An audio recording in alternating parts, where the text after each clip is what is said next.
Hello everyone, welcome back with me Mirna in English 101. What is important in English? Grammar? Yes, it is important. But English is not only about the grammar. There are a lot of things that you must know in English. By the way, in this video, I'm gonna speak in English because the more I speak English, the more you listen and the more you're familiar with it. So in today's learning video, I'm gonna let you know about parts of speech.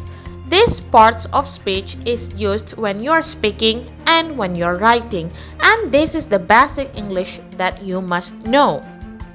By learning these parts of speech, you will be able to arrange sentences and also it will enrich your vocabulary. There are 8 parts of speech.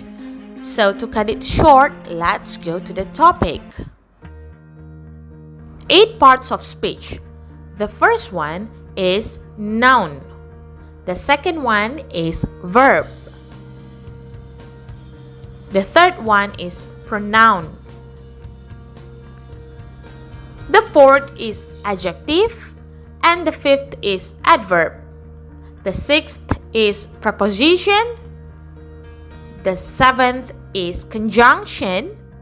And the last one is interjection.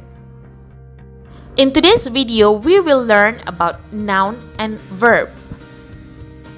And what is interesting about this is you can make your own examples of what I have taught you in the comment sections, and I will make a time to check on it and to correct it if it's not proper. That sounds fun, right? Let's go to the first one, noun. Noun has so many types, but in simple way, noun is something that you can see with your eyes and you can touch. That is concrete. So noun is something that you can see and you can touch. Remember, see and touch.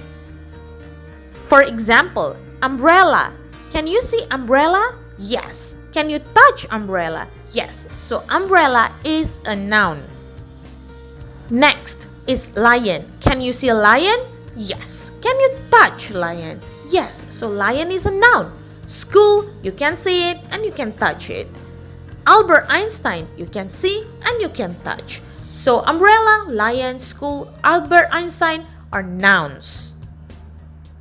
Another type is something that you can't see, you can't touch, but it is there. You can feel it and it's abstract. To understand it better, we will go to the example. The first one is cinta, love, and then beauty, kecantikan. It's not cantik but kecantikan. Next, freedom, kebebasan. Next, time. These are all abstract noun. To make it simple in bahasa, ini adalah kata sifat yang berawalan ke dan berakhiran an. Cantik menjadi kecantikan. So, kecantikan adalah noun. And now, I want you to make some examples of this noun in the comment section. So, I can make a look and check on it. Next is verb. What is verb? In easy way, verb is something that you do or we call it action.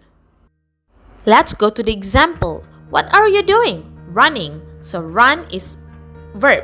What are you doing? Crying. So cry is a verb. What are you doing? Chatting. So chat is a verb. What are you doing? Learning. So learn is verb. Now what I want you to do is to make examples of this verb in the comment sections below so I can check on it. Isn't it so simple? Noun is something that you can see and you can touch. Verb is something that you do or action. So with those two, you can start to make sentences actually. So that's all from me today, guys. I hope this video is very useful for you to learn English. And in the next videos, we will learn about the rest parts of speech. And don't forget to drop your comments about the examples of noun and verb so I can make a check on it. So stay safe guys. Bye bye and see you. Take care.